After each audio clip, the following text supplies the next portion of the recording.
Bismillahirrahmanirrahim. Assalamualaikum warahmatullahi wabarakatuh. Alhamdulillahilladzi anzala sakinatan fi qulubil mu'minin liyazdadu imanan ma'a imanihim. Ashhadu an la ilaha illallah al-malikul haqqul mubin. Muhammadur Rasulullah shadiqul wa'dul amin. Amma ba'du, qala Allah Ta'ala fil Qur'anil Karim wa huwa asdaqul qailin. Bismillahirrahmanirrahim. Fazkuruni adhkurkum washkuruni wa la takfurun. Sadaqallahul azim wa sadaqa rasulul karim wa sadaqa habibul karim wa nahnu ala dhalika minasyahidin wasyakirin walhamdulillahi rabbil alamin. Di awal pertemuan kita kali ini, marilah kita panjatkan puji syukur kehadirat ilahi Rabbi, Allah yang maha pengasih, yang tak pernah pilih kasih, Allah yang maha penyayang, yang sayangnya tak terbilang, yang hingga sampai saat ini Allah masih ridho memperkenankan kita untuk bisa beraktivitas di keseharian kita dengan harapan dan munajat. Mudah-mudahan apa yang kita lakukan senantiasa menjadi nilai ibadah di sisi Allah Subhanahu wa taala. Amin ya rabbal alamin. Hadirin rahimakumullah yang sama-sama dimuliakan oleh Allah Subhanahu wa taala. Manusia adalah makhluk yang sempurna dibandingkan dengan makhluk-makhluk Allah yang lainnya yang ada di muka bumi ini. Allah menciptakan manusia di muka bumi ini tak lain illa liya'budun, semata-mata hanya untuk beribadah kepada Allah Subhanahu wa taala. Sebagaimana Allah tegaskan di dalam surah Az-Zariyat ayat 56. Wa ma khalaqtul jinna wal insa illa liya'budun. Tidaklah aku ciptakan jin dan manusia kecuali hanya untuk beribadah. Tujuan dan maksud daripada ibadah kepada Allah selama kita hidup di dunia ini yaitu dengan suatu pengharapan, yaitu mengharapkan ridho dan rahmatnya Allah. Dengan ridho dan rahmatnya Allah, mudah-mudahan di akhirat kelak kita mendapatkan tempat yang terbaik, yaitu di surganya Allah Subhanahu wa ta'ala. Amin ya rabbal alamin. Setelah Allah menciptakan manusia di muka bumi ini, Allah berjanji kepada manusia akan 4 hal, sebagaimana yang tertulis di dalam Al-Quran. Yang pertama, Allah berjanji kepada manusia, yaitu Allah akan menambahkan nikmat kepada manusia, dengan catatan jikalau manusia tersebut senantiasa selalu bersyukur kepada Allah atas nikmat yang telah Allah berikan kepadanya. Sebagaimana Allah berfirman di dalam surah Ibrahim ayat 7, wa idz ta'azzana rabbukum la in syakartum la azidannakum wa in kafartum inna 'adzabi lasyadid. Yang artinya, sesungguhnya jika kamu bersyukur, niscaya aku akan tambah nikmat kepadamu, dan janganlah kamu mengingkari nikmatku, maka sesungguhnya azabku sangatlah pedih. Jika kita simak dari ayat ini, terkandung 2 esensi yang disampaikan Allah kepada hambanya. Yang pertama, esensi yang pertama, Allah memberikan pernyataan reward. Siapa yang akan mendapatkan reward? Yaitu orang-orang yang senantiasa bersyukur atas nikmat yang telah Allah berikan kepadanya, maka Allah akan menambahkan nikmat kepadanya. Dan pernyataan yang kedua, Allah memberikan pernyataan punishment, yaitu hukuman ataupun siksaan azab baik di dunia maupun di akhirat. Dan siapa yang akan mendapatkan siksaan atau azabnya Allah? Yaitu orang-orang yang senantiasa mengingkari nikmatnya Allah Subhanahu wa ta'ala. Bicara masalah nikmat, dari kita bangun tidur sampai kita tidur lagi, keseharian kita tak terlepas dari rangkaian nikmat yang Allah berikan kepada kita. Yang sangat jelas, nikmat lahiriah, nikmat batiniah, terlebih nikmat iman wal Islam.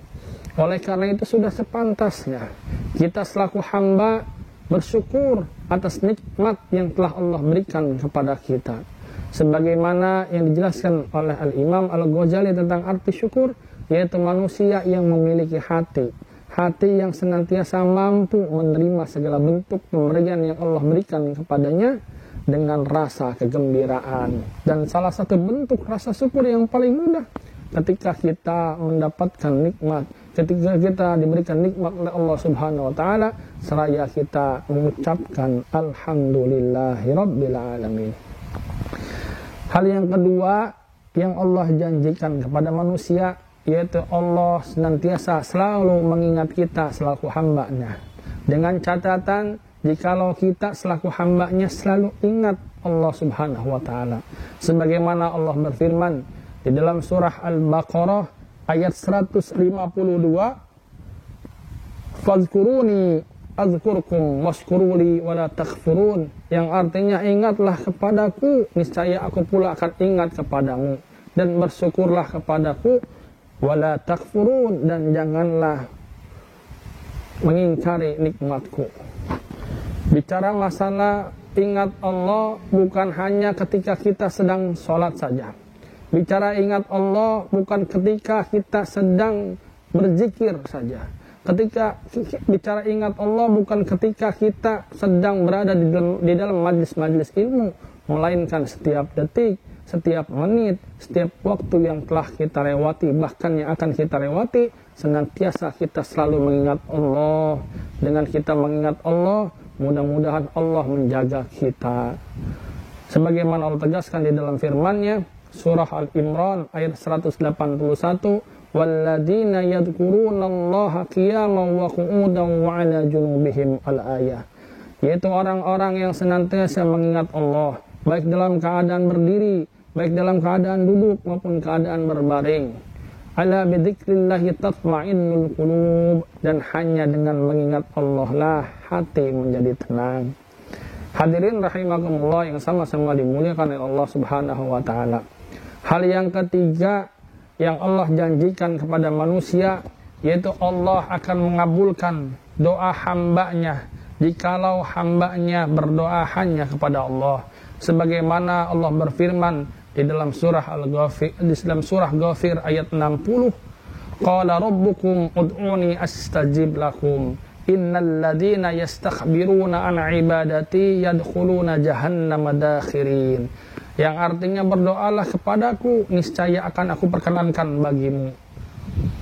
Dan sesungguhnya orang-orang yang menyombongkan diri dari menyembahku akan masuk neraka jahanam dalam keadaan hina. Na'udzubillah summa na'udzubillah min dzalik. Oleh karena itu, sebagaimana yang dijelaskan oleh Syekh Ibnu Athaillah di dalam kitabnya Al-Hikam, apabila ada seseorang berdoa, seorang hamba berdoa kepada Allah Subhanahu wa Ta'ala, kemudian Allah tidak mengabulkan doanya, jangan sekali-kali kita menyalahkan Allah. Akan tetapi introspeksilah diri kita, evaluasilah diri kita, kekurangan apa yang menyebabkan doa kita tidak diijabah oleh Allah Subhanahu wa Ta'ala, kesalahan apa yang telah kita perbuat sehingga doa kita tidak dikabulkan oleh Allah Subhanahu wa Ta'ala. Dan Syekh Ibnu Athaillah Sakandari menjelaskan, salah satu penyebab doa tidak dikabulkan oleh Allah ketika seseorang berdoa, pikiran dan hatinya hanya terfokus terhadap sesuatu yang diminta, bukan fokus terhadap siapa yang maha pemberi dari segala sesuatu yang diminta. Yang terakhir, yang keempat, Allah berjanji kepada manusia bahwasanya Allah tidak akan mengajab manusia jikalau manusia tersebut senantiasa meminta ampunan dengan cara beristighfar kepada Allah dan taubatan nasuha. Sebagaimana yang Allah firmankan di dalam surah Al-Anfal ayat 33, "Qala ma kana rabbukum ma kana Allahu liyu'adzibahum wa anta fihim wa ma kana Allahu mu'adzibahum wa hum yastaghfirun." Ya Allah, itu Allah tidak akan sekali-kali mengajab mereka sementara kamu berada di antara mereka, dan Allah tidak pula mengajab mereka sementara mereka meminta ampunan kepada Allah Subhanahu wa Ta'ala.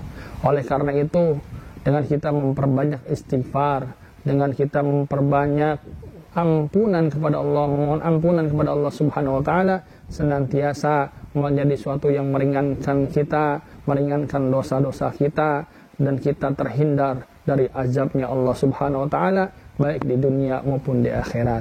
Mudah-mudahan pada waktu kesempatan yang singkat ini senantiasa menjadi nilai manfaat, mobil khusus untuk diri Al-Fakir, umumnya untuk para hadirin yang menonton channel YouTube ini, mempunyai mengandung manfaat bagi kita semua. wallahu muwaffiq illa aqwa min thariq. Assalamualaikum warahmatullahi wabarakatuh.